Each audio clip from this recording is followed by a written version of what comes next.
The Archaeology of Death and Memory with Professor Howard Williams. It's Archaeodeath. Welcome, everybody, to another Archaeodeath conversation with Irina. Welcome, Irina. Pleased to be here again. Yes, this is our third one, isn't it? Where we're talking Yep. about Viking death, burial, commemoration, supernatural stuff, all manner of stuff. And we promised last time that we'd go beyond some broader issues to actually look at some evidence and sort of get give an opportunity for us to explore in some more depth some of the archaeological evidence and some of the written evidence. Later And textual evidence, yes. yeah, so that we can sort of get to grips with the sources behind the discussions. And I thought we could have a conversation where we go from one to the other. If we run out of time, we can always come back and do another episode, but let's see how we get on. But should we start with the material evidence Absolutely. first? Let's And start with the archaeology. yeah, to get into the archaeology. So last time we talked about, just for those who haven't watched it, we talked about the many interpretive stages of trying to understand what burial rituals all about, why people put things in graves, bodies, things, and how that burial ritual is a part of a broader mortuary ritual or mortuary sequence, which can involve different stages of, and so let's look at some of that evidence. So I'm going to share my screen, and I thought it would be a good way to introduce people, because perhaps people have only seen the TV show Vikings, a few museum displays. Maybe they haven't looked at some of the more interesting burials that we have. And I fully expect, Irina, you to question anything I say that's wrong, or go, hang on, what about this? And because I can't remember every point, but let's just see how this goes. But I thought a good way of thinking about this is thinking about death as a performance. And we talked about that before, about the idea of funerary rituals are a public event that would have been, every Exactly, individual, everyone a complex process involving many categories of people. different people, different obligations, different responsibilities, and different access to knowledge of what they're Right. witnessing.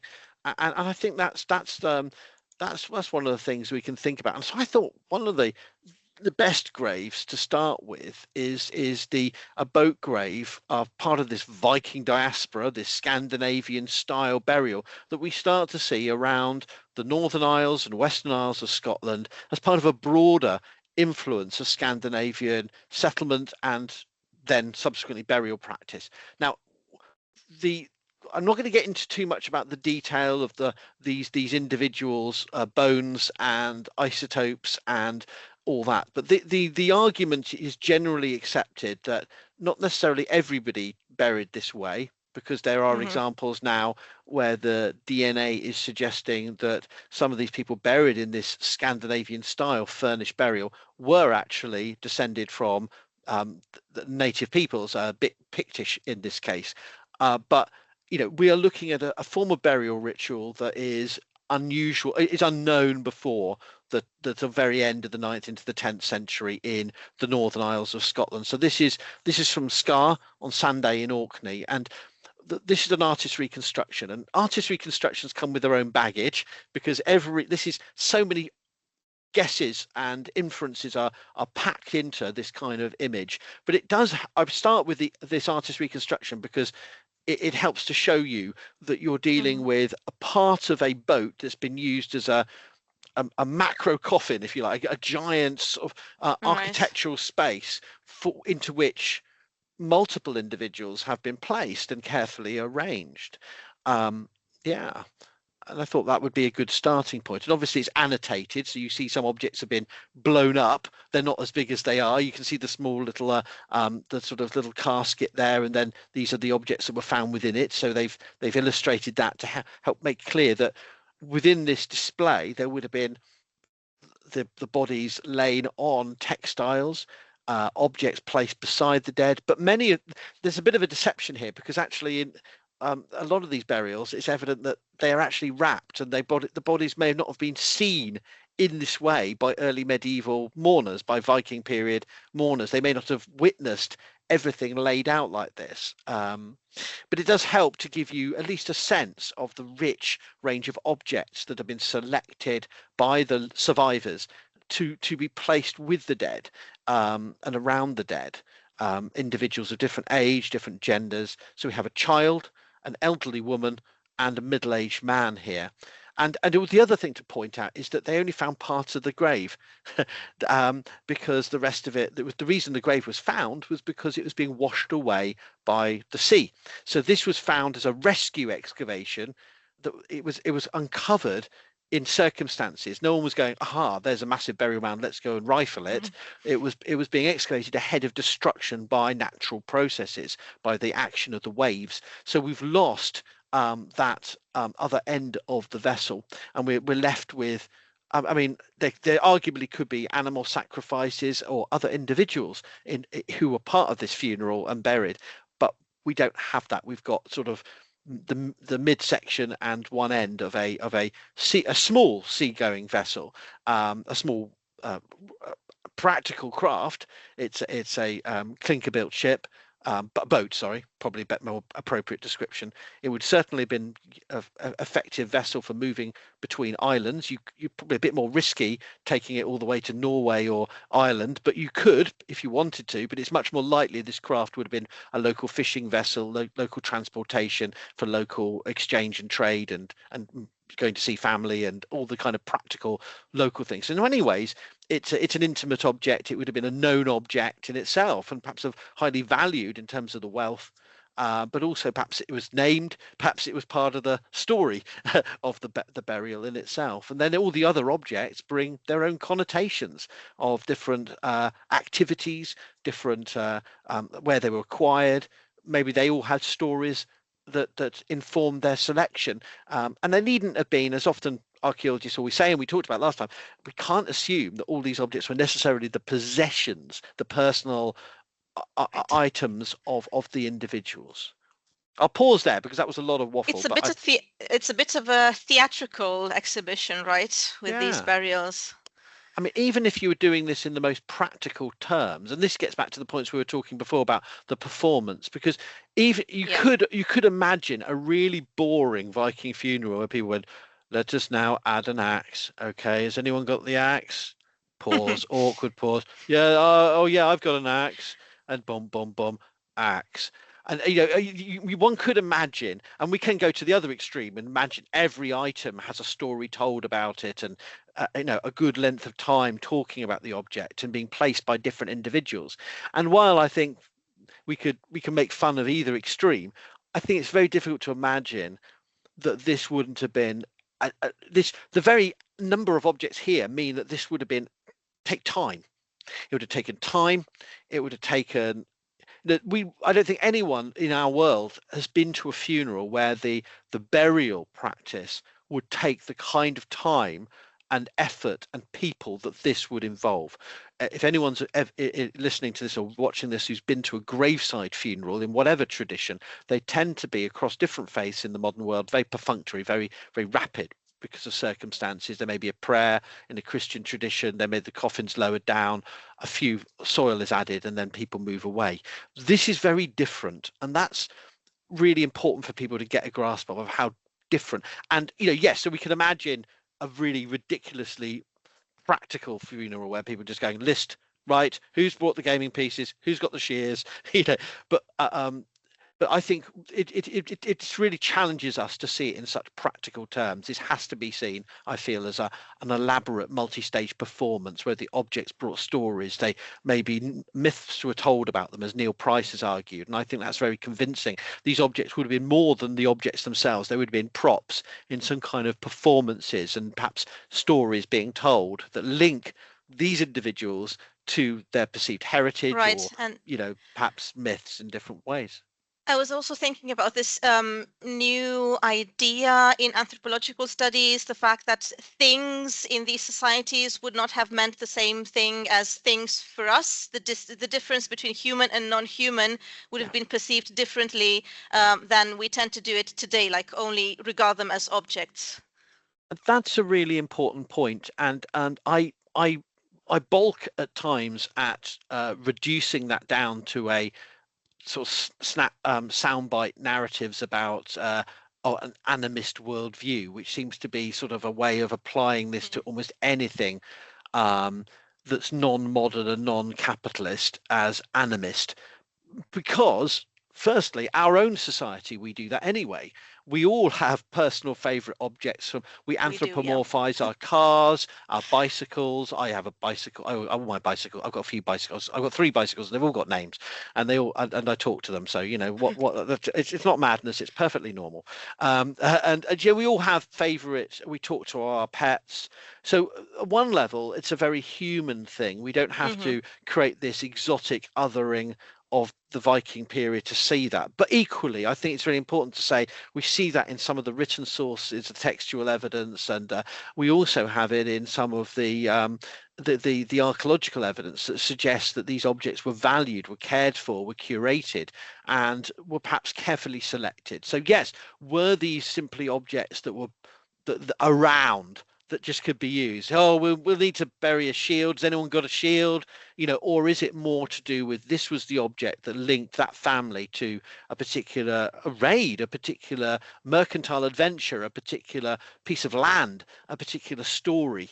And I think that's a part of the memory that would have defined that family or community. Yeah, and we can't always reconstruct everything, but I think as a starting point, understanding this kind of rich funeral, and as I said, not everyone would have necessarily seen everything on display like it was laid out in a village, you know, a village fete, a harvest festival in a modern context of everyone bringing a piece of a canned fruit to the you know, whatever it may be. But I still think these objects, their wrapping, their placing would have been public performances, and so if we look at some of this is the actual archaeological evidence, which is slightly less engaging and inspiring, and it helps to make an honest point about actually we've lost a lot of one side of the grave, and with a lot of inferences. If I can quickly skip back, yeah, okay, there's a lot of guesswork because we've lost half of one side of the boat. But we've got enough objects there and bones to begin to tell a story. And so this is the 1991 excavation, and it reminds us to be absolutely candid and honest with you. There are, rather than having one artist reconstruction, we really should be producing about 10 with different options, you know, for how we imagine.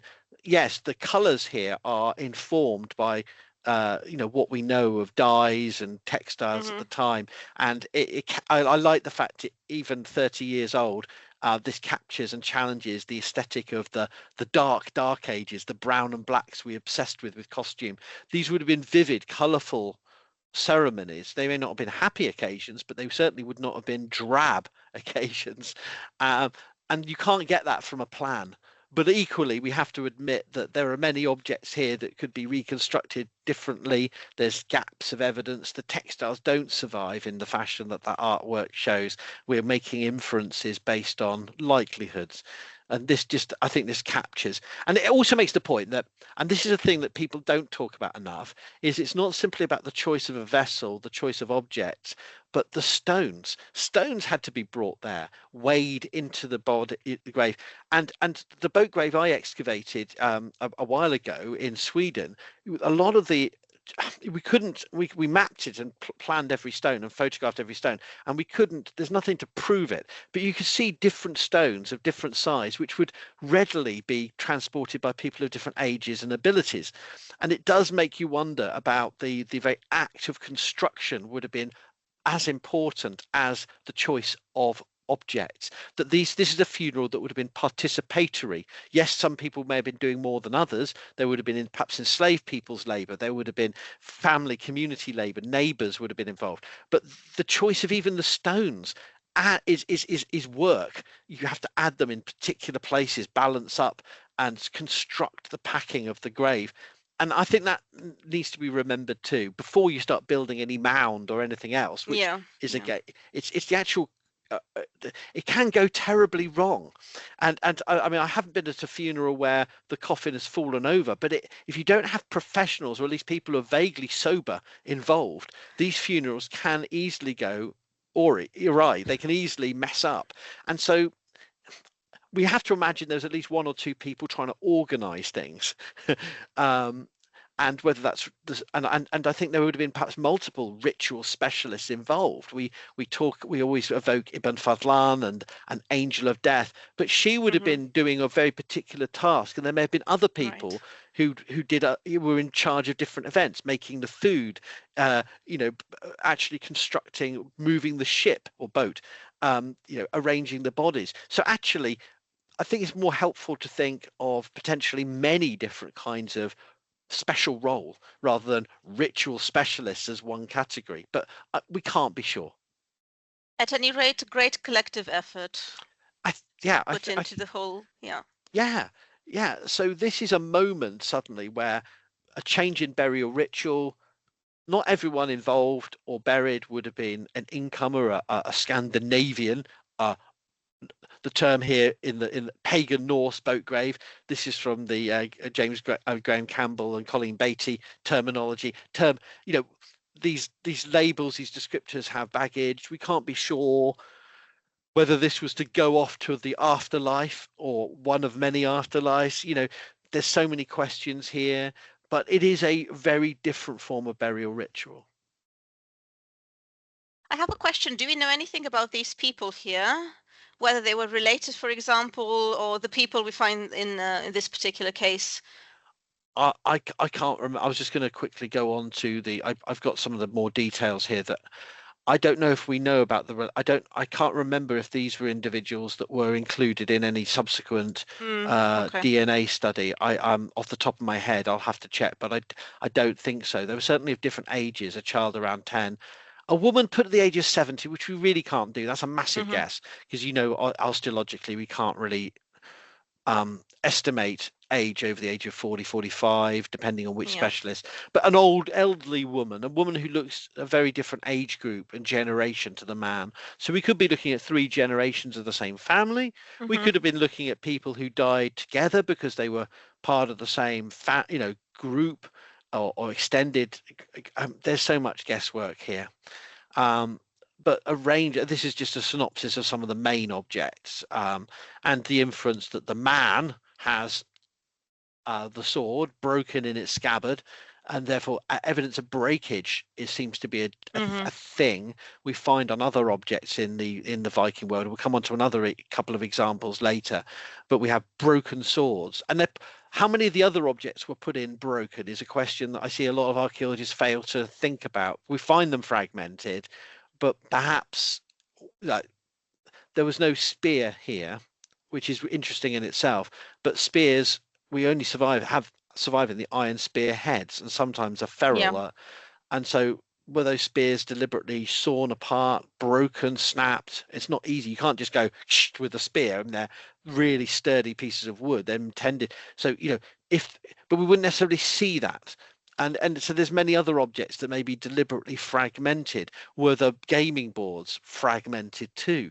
Were they deliberately breaking things on practical grounds to prevent their robbing, or to an act of consignment for the dead, that in the next world they are of use but only once broken? So we often talk about these furnished sort of Scandinavian burials. Perhaps more practical, they kept what was best for themselves, and they just put here some stuff. I mean, I think it was Ibn Fadlan again who said that 1/3 of the wealth is kept by the family, and 1/3 is put in the grave, and 1/3 is should be shared with the followers at the feast. Yes. So in that sense. And so you could be looking at the rubbish there that's going into the grave. Yeah. And that is a lower really quality stuff. Yeah, and that's a really important point, is everyone talks about these graves as, because they look suddenly so rich compared with the other graves we have.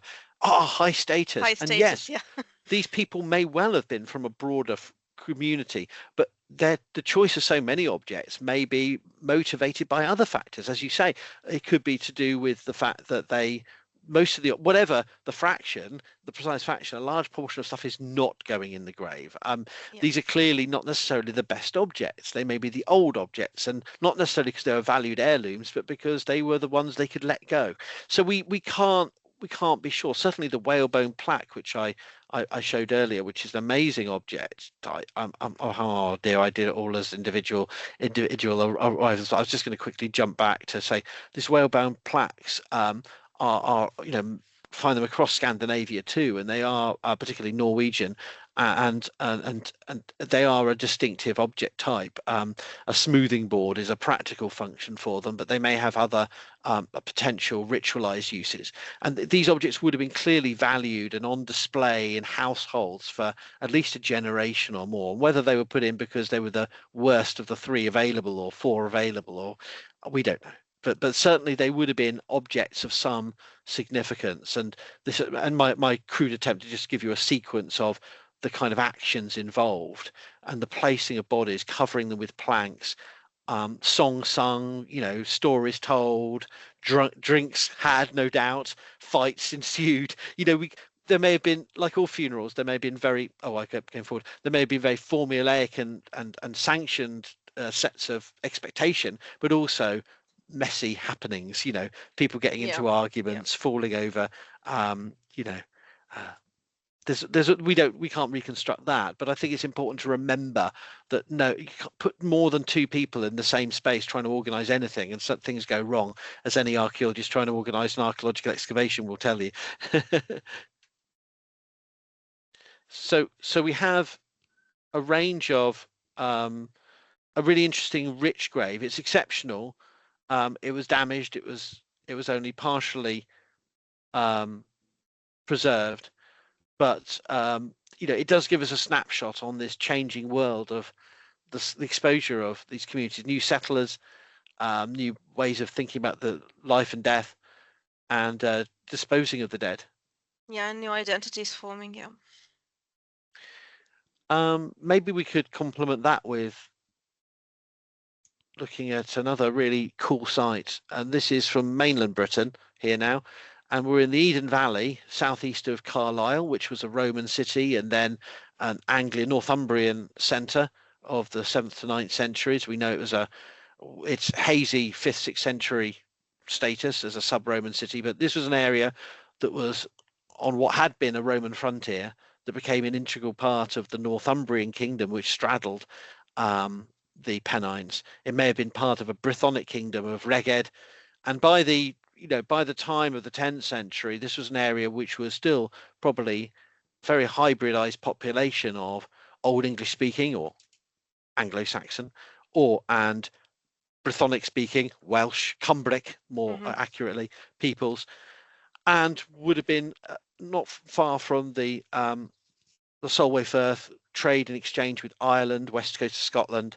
And this is part of a broader region where we have silver hoards, stone sculpture, burials, and stray finds, which speak of the best way I put it is its interaction with the Viking world. Not every find speaks of direct Scandinavian settlement in massive numbers, but this area, the coast of Cumbria, and then the Eden Valley, which runs sort of from southeast to northwest, is a really important conduit in the landscape. It's a land route along which you cross over the Pennines to York, and it's an important sort of agricultural land. And we have in this area a chance find by a metal detectorist in 2004 of a oval brooch, rapidly identified by the local metal detecting club as, whoa, this is unusual. The Portable Antiquities scheme, they liaised with the Portable Antiquities team. It was a good example of responsible metal detectoring, contacting the finds liaison officer for the nationwide England and Wales Portable Antiquities scheme, and it led to a English Heritage funded excavation in exceptional circumstances. And so you can see on this map, there's Cumwhitton, just southeast of Carlisle. This is this is a photograph of the excavated area, which is important to show you because it shows how damaged this was. This had been heavily ploughed. This is called truncation in archaeological terms. Most of the graves have already gone. What you're looking at is only the very bottoms of the graves. So there's no sea damage here. This is agriculture. And this would have been land that up until the 19th century would have been ploughed, but with horse-drawn plough, and before that oxen, and they wouldn't have gotten down to the graves. But so much of British archaeology has been destroyed by the shift to mechanized ploughing, and enhanced by emergency ploughing of marginal land in the First and then the Second World Wars, the European common agricultural policies leading to shifts so that traditional land that hadn't been ploughed is ploughed, not one moment, but a succession of 20th century archaeological disasters for the many of our sites. And metal detectorists have helped to identify sites that are in the process of destruction, already been destroyed. Irresponsible metal detecting has, of course, brought its own problems, and that the scale of the hobby is out of control. There's no licensing, and many finds are not being reported. And not all archaeologists, me included, think metal detecting is just a bonanza of cool discoveries. There's a really it's a double-sided issue.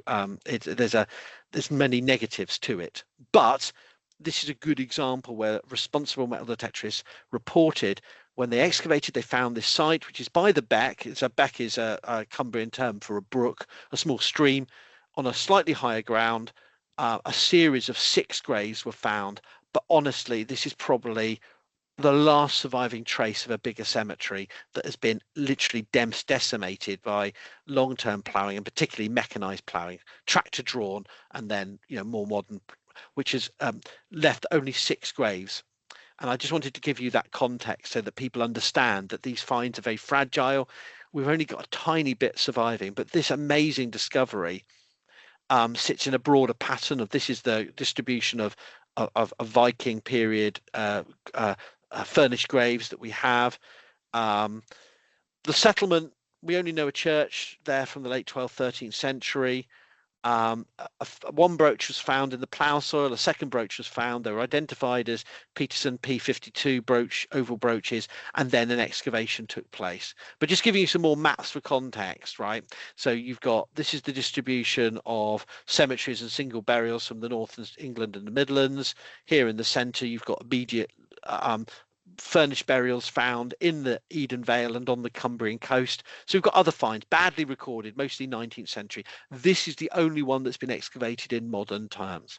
And while there's many debates we could have about place name evidence and how we interpret it, this is the dots on maps for boo ending Scandinavian place names, showing you that this Cumbrian area and Lancashire, and then dropping over into North Yorkshire, is packed full of Scandinavian place names, settlement names that have a Scandinavian origin, either in a prefix for a Scandinavian personal name, or a suffix which is a settlement name, particularly by, boo, meaning a place or a farm or a settlement of some kind. So it gives you that broader context. This is an area where we expect at least some Scandinavians were moving into the area, politically controlling the area and settling the land. Not necessarily and again, I want to qualify this as, because people do get the wrong end of this. This wasn't a moment of invasion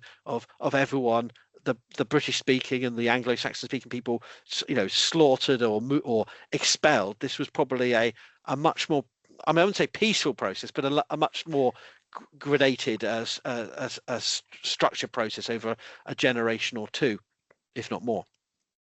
And it doesn't mean that every dot represents literally tens of thousands of Scandinavians. This may be accommodations in local areas between the existing farmers and the incomers, and a mixing of people quite rapidly adopting Christianity. But we do have this phase of furnished burial, speaking of, if not pagan, then certainly not overtly Christian burial practice. And so Cumwhitton fits into that pattern of Cumbrian coast and Eden Valley.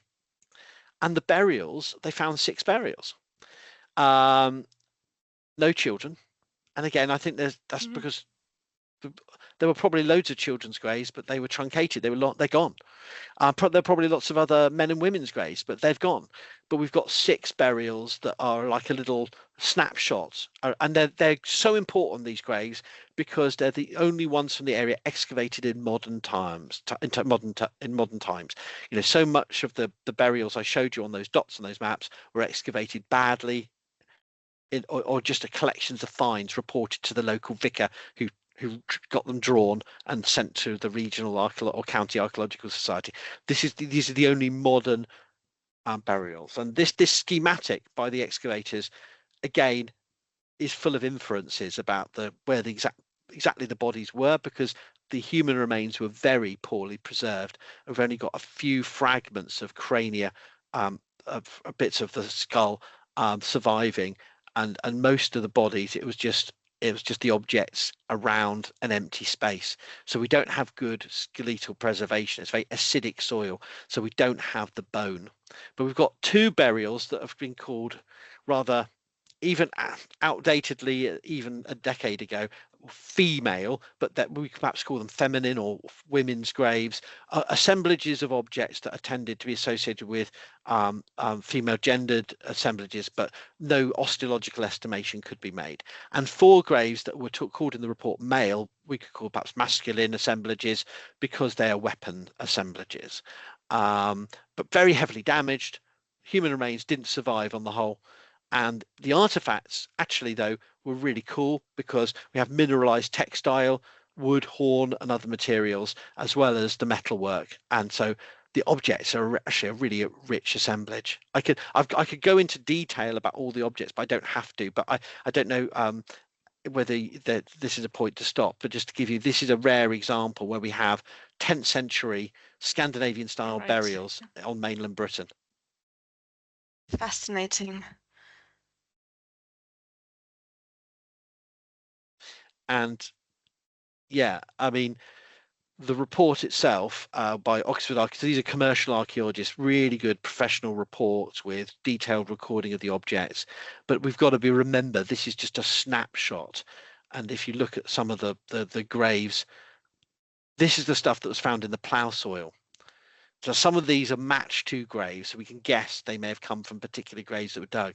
But there's a lot of stuff that we can't quite know. Maybe they were from other graves that are long destroyed. Mm-hmm.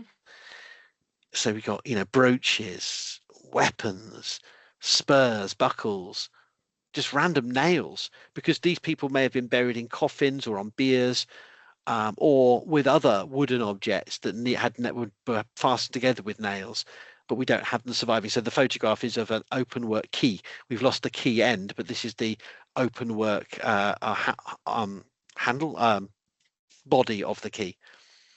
So a lot of stuff has been disturbed, and these are some of the plough soil objects. You've got a bit of a Birdell style oval brooch and a sword fragments from the plough soil, and it just makes you, well, not angry, but frustrated to the core when you're an archaeologist, realizing if only we'd got to this site 50 years ago, but then you think, well, if we got to it 50 years ago, it probably would have been excavated very well. So, it's the blessing and the curse of any excavation. We think, what could have been. And already the graphics are dated. This is a lovely 2014 report, but already the artwork is perhaps, I think it was dated at the time. It looks like very 1980s BBC micro computer graphic. But anyway, I shouldn't be mean because I can't do any better. But it conveys the information required of the graves, and again, estimates of how they may have looked and the dress of these individuals, with the women with the grave one containing a pair of oval brooches that were found in the plough soil.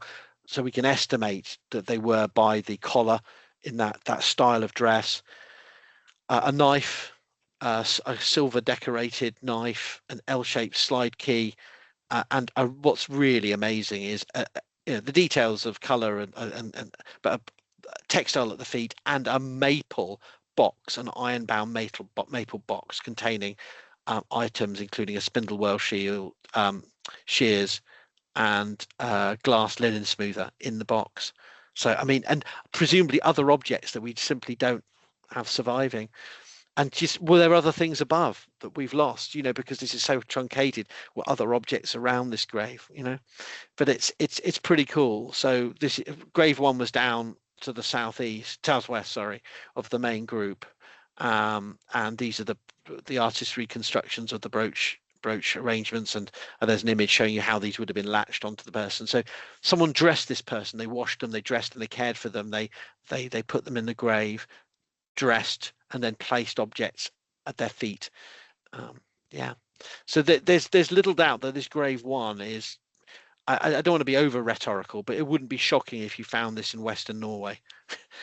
So we can't prove this we can't prove this individual spoke Old West Norse and grew up in the fjords, and but even my more cynical brain, it finds it very difficult to question that this person is likely a first generation immigrant. The other graves, it's more complicated, but we'll come on to that. But this individual would not be out of place. They may have long left Norway. 40, if they were an old lady, they could have been out of Norway for most of their life, but at least in terms of their burial ritual, this person was treated in a very comparable fashion of dress in life and in treatment in death to someone you'd find in Western Norway in the period, the Middle Viking Age. And we've got some further graves. If I can just take, that's the reconstruction of the Maplewood box, which is, I think, a really great example of how fragments can tell a story, and also a great example of archaeological illustration and visual reconstruction of the lock mechanism that survived and was able to be reconstructed. I just really love these objects. And grave 2 is the other feminine grave, but no brooches. And there's a question of, there's two options here, and I like and again, I talked about this before with Scar. I think we should have more visual options because we don't know the details. So here, two different options of how the person may have been. One idea is that they had bits of sealskin surviving, so they may have had a sealskin cape, and they were laid on the ground, or were they laid on furs? There's evidence of some kind of animal furs underneath. No human remains surviving. We guess it's a woman, but the objects are the brooches in the second illustration are put in, but we don't know they were there. We have a drinking horn, an arm-ring of oil shale, shears, sickle, comb. And these are some of the objects that were found in that second grave, the second feminine assemblage or woman's assemblage. Items linked to textile production, dress accessories. Yeah, it's really great stuff. I don't know if you want me to pause, or should I just go on and show you some of the other images? Is this okay? No, go on. This is absolutely fascinating. Okay. I didn't want to. I won't go through in so much detail, but the 4 other graves that you'd call men, because they're weapon burials. The weapons graves, yeah. Yeah, and possible bier or grave lining or coffin, a ringed pin. Now, the ring pins are probably made in Dublin. They show access to these trading networks around the Irish Sea, and they're an object that gets to Scandinavia, but they're not from Scandinavia. So this is an adaptation to a colonial context, if you like, of a hybridization of a style of object that's widespread on the Isle of Man, in Western Isles of Scotland, Northern Isles, but also here in Cumbria, showing you, were these objects tied to an ethnicity? Probably not. But were they tied to a singular style? Probably not. But they are an object circulating in this world. So we have an individual who may have been wrapped in a cloak. The colours are obviously guesswork, but he's wearing spurs. So he's buried with spurs. No horse, but he's buried wearing spurs. Died with his boots on, as they'd say in the Western films. With a folded knife, perforated whetstone, buckles, flints, probably for striker lights. No spear in this grave, but a sword over his right chest, and that's a pretty distinctive positioning. So that was an object that was placed in the grave. You couldn't have worn it like that. You'd look a bit of an idiot if you're trying to wear a sword. Let me fight back by. It's like something out of the Last Kingdom where they've always got them on a back scabbard. But here, you can't pull a sword from this position. You'd have to have it let down. So, but this is about honouring the person by depositing an object. Was it their best sword? Was it their worst sword? Was it someone else's sword? Was it their father, the uncle, brother, son even? We don't know. But these are objects that were placed with the dead to honour them. And here are some of the objects, just to give you a quick flavour. And what's really interesting about, I forgot to mention, is that the sword, while it's reconstructed here intact, the sword hilt looks like it was snapped. And whether can you do that by accident? Is that because it was a broken sword and they said, oh, let's give him that one? Or was that an act of decommissioning of the object for ritual Yeah, it's purposes. really hard to interpret it because, I mean, you do have examples also in Norway about swords that have been deliberately killed, but they're not really, they're separate from the grave. They're not in the grave of the person. I think it's something different, or the kind of stuff you would find in bogs with the killing of the weapons. Exactly, and that's the difference, isn't it?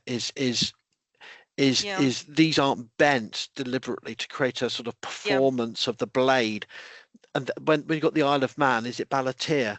I always get my ballas mixed up, but the object, the sword that's broken in the hilt, and you think, well, is it just a broken object? You've got a silver ring, you've got pins, you've got the whetstone. Grave 4, the second of our weapon burials. Here's the spear, and the spear has been placed shaft down. So the spear head is at the bottom of the grave. You've got an axe, you've got a sword, you've got a shield laid over the top, a ring pin, a single bead that may have been on a necklace. So men wore jewelry too, but usually only a single bead or a small collection of beads. And here's the shield boss. This is the kind of survival we've got. Here's the shield boss. Here's the axe head. Was the axe decommissioned by being broken? But we won't know because it's got a wooden shaft. So we can't know. Was the whole shield there? Or was it just the shield boss? Well, I think it's very unlikely that there was just a shield boss. It'd be a bit of but we can only infer with the metalwork. We can't the leather and the wood. Hang on, have I gone forward or back? Yeah, no, that's right. Sorry. And here's some of the other objects: the sword, the ring pin, and the buckle. Grave 5. This was the most wealthy grave, and this had a really interesting feature. So can you see this kind of arc here? This was a deliberate, humanly cut ditch, and it's all on a bit of a slope. So there's different ways we can interpret this. Is this part of a barrow, a burial mound? This was the ditch used to construct it. Was it a screen? Was it a divider? Was it some kind of grave marker? There's different ways we can interpret this, right? But I think it's not outrageous to suggest it's a surviving part of a ring ditch of a burial mound, but we can't prove it. But it seems to protect this grave, and that happens to be the wealthiest grave. So take that as, and it looks like a drinking horn at the head, almost like ready to be gulped down. Sword placed in a more practical location, not on the body, but beside the body. Spear in a similar location. And here, this is the third weapon grave where you've got objects. You've got objects at the foot. If you go back to the previous one, we didn't have any demonstrable objects at the feet of these, but the women did. But this is the first weapon burial where there's objects at the foot, including textiles.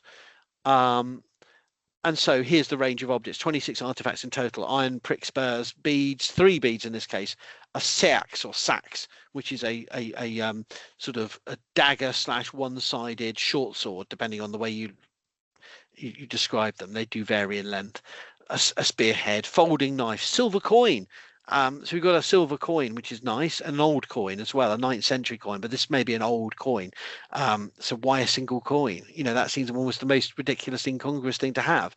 And here's the X-rays of these weapons, just to give you a sense of what we've got. Again, incredibly corroded. And here's the seax and the prick spurs. And a drinking horn. And also bits of an iron chain. Maybe this is part of a cooking pot. Was the pot put in the grave, or was it not? But here's a bit of chain work that may have been quite easily from a social setting, a feasting setting. So it's not all about weapons and warrior. It's also about sociality and feasting and drinking. And this isn't necessarily an individual practice. Remember, these objects, and this is where I think we perhaps put too much of our own identity on these things. We think these are the objects of a man who was a warrior, who was using a spear and a shield and a sword and a sax all at the same time somehow. Now, these are objects probably given by multiple people as part of a community activity to create an identity in death for an individual. Was a selection of objects, a selection of stories, a selection of moments to honor and remember them into whatever future they hoped they would have, and that this community remembered. And finally, grave 6, not as well preserved. Again, human remains poorly preserved. Spear, ring pin not worn, but on a by the side, suggesting this may have been with a cloak that was placed in the grave rather than worn on the body. So some of these objects are being placed in the grave, not worn. And so just to sum up, this is kind of an archaeological snapshot of a community, maybe multiple generations. These people weren't all buried together, but they show but it's a fragment of a broader socio-economic political transformations of the 10th century in this part of Cumbria that before then, for generations, people were living and farming there, and they're not using these elaborate rituals and grave goods. It doesn't mean that there weren't elites. It doesn't mean there weren't mixtures of belief and practice, but suddenly the Scandinavian moment brings in this different burial tradition.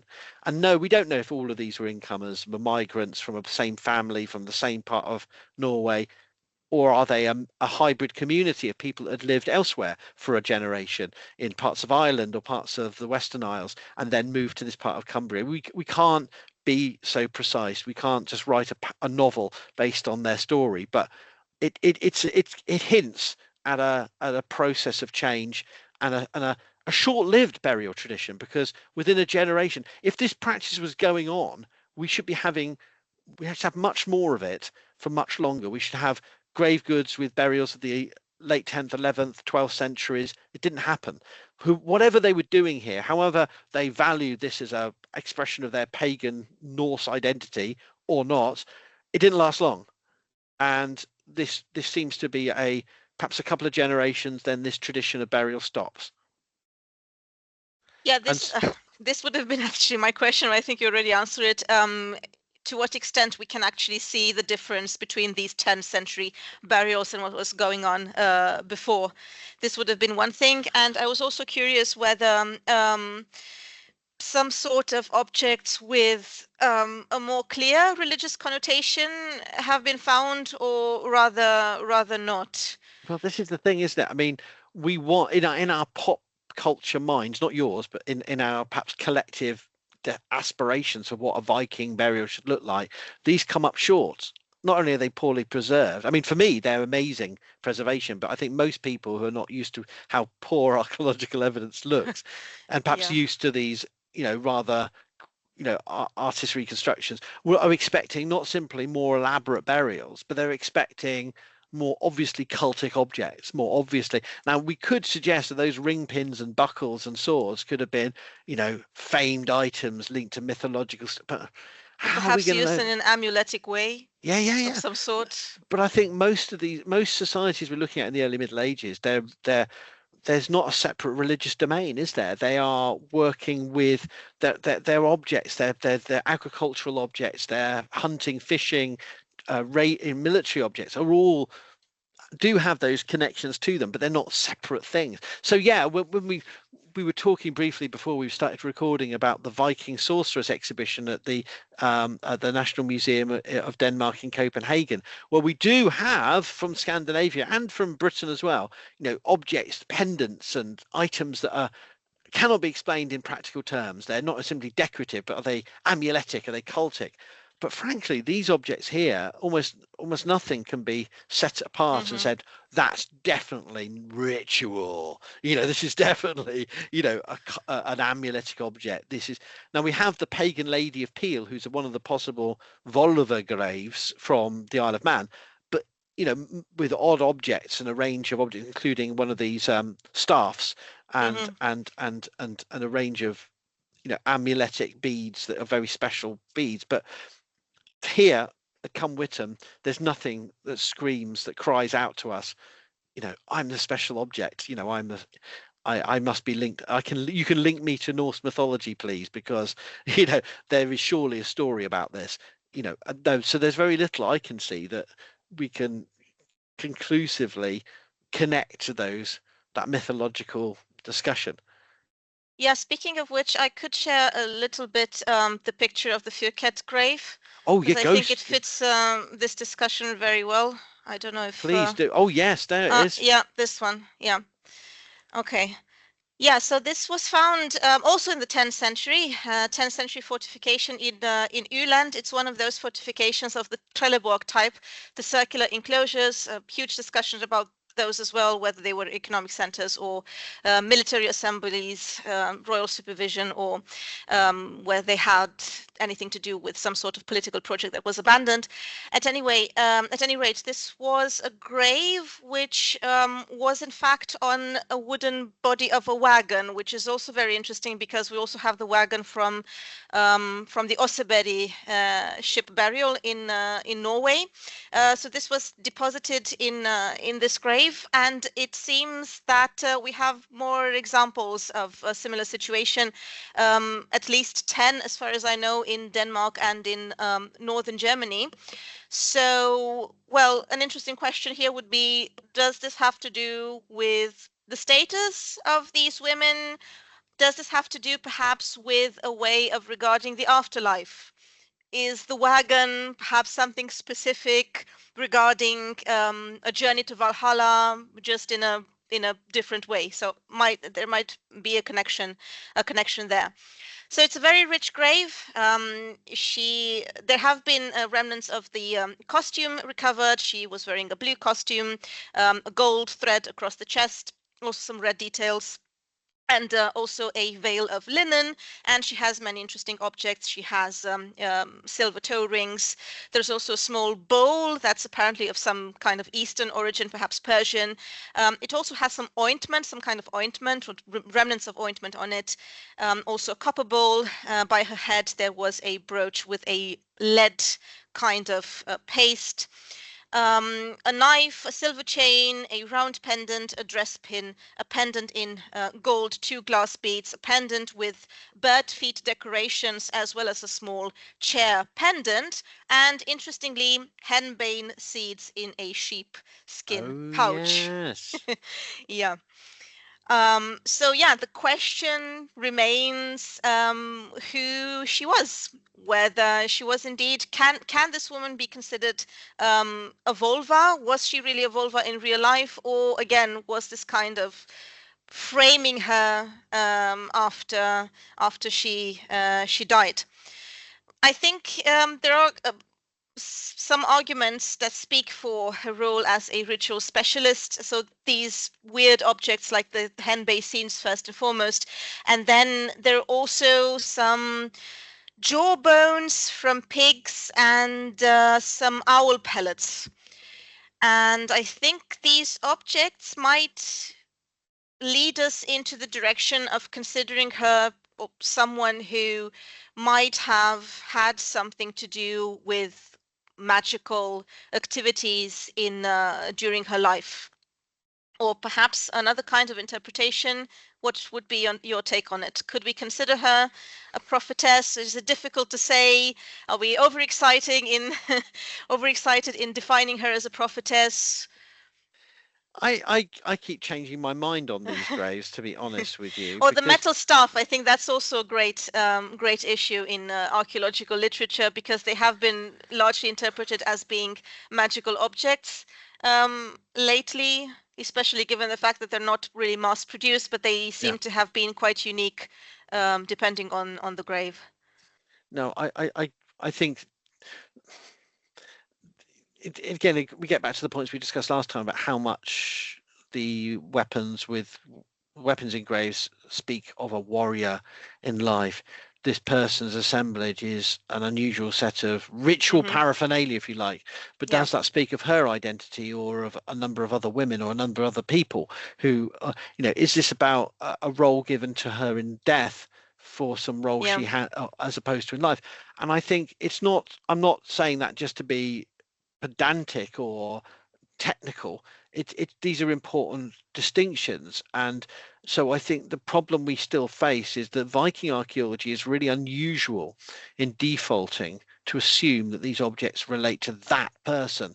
And this is I think it's really important to remember how out of step Viking period archaeology is in quite emphatically, and in the report I talked about for Cumwhitton, they take this view of their possessions of that person. Maybe, I'm not saying they weren't, but there are other interpretive avenues. So when I see a burial like this person was clearly at an exceptional site, at an exceptional time at that site, and it wouldn't be unusual to see this as part of an elite retinue and practices linked to them, in which women may have had a range of roles. But I suppose my kind of,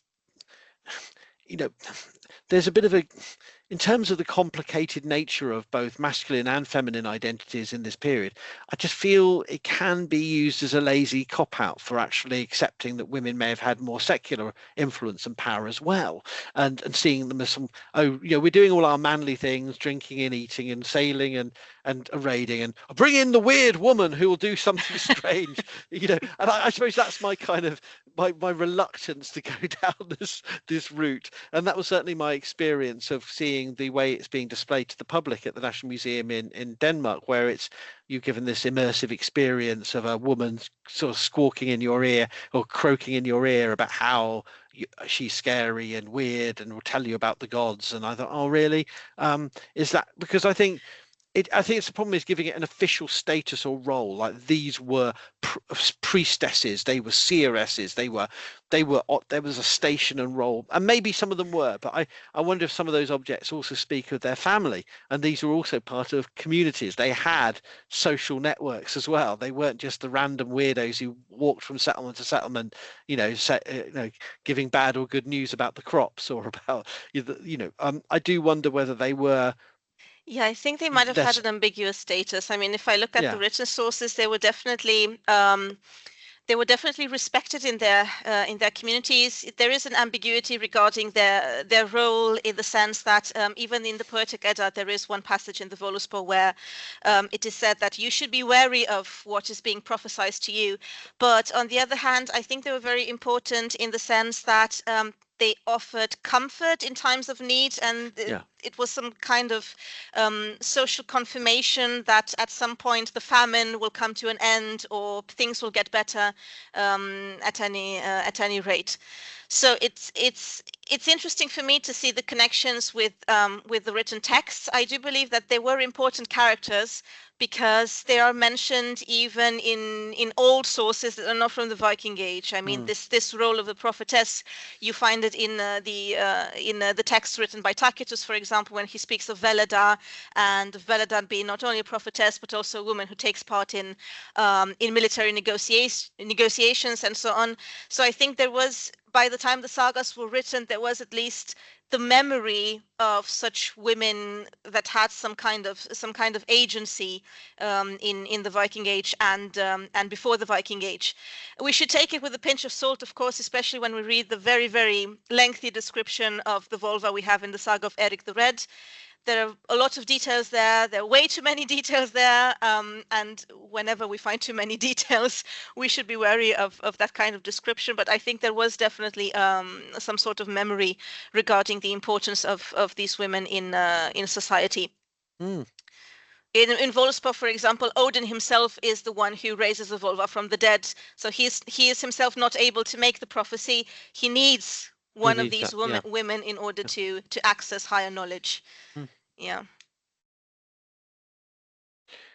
So the question is whether that was a primary identity or a for the greys. I mean, yes. I mean, I whether we are looking on a window where we can match up, or we are looking at echoes of some other people and agencies that compose these greys. But it's a fascinating set of evidence we have now from a range of parts of the Scandinavian world, and as I said, the insular world too. These islands with the Isle of Man burial from Peel, which has been seen as one of these potential graves as well. It's very interesting, and certainly that's the way they portray it, the Douglas at the Manx Museum as a vulva, and that's so. This is not a radical new idea; it's well established now. But I think, as usual, I'm cautious about exactly how we interpret all these objects, or were they part of a set paraphernalia, or are they objects given to this person to compose an identity? It's interesting. Absolutely. Yeah. Food for thought. Yes. So this is the challenge of our burial evidence, isn't it? And I suppose it's both tantalizing and frustrating in how much we can use this evidence. And these are exceptional burials. Most burials are, there's a lot of cremation, there's a lot of inhumation with very few objects, and it's about trying to not take these exceptional burials as somehow typical, or every second burial is one of these Fiacat graves. It's these are quite unusual, or automatically reflective of the identity that person really had during their lifetime. Yeah.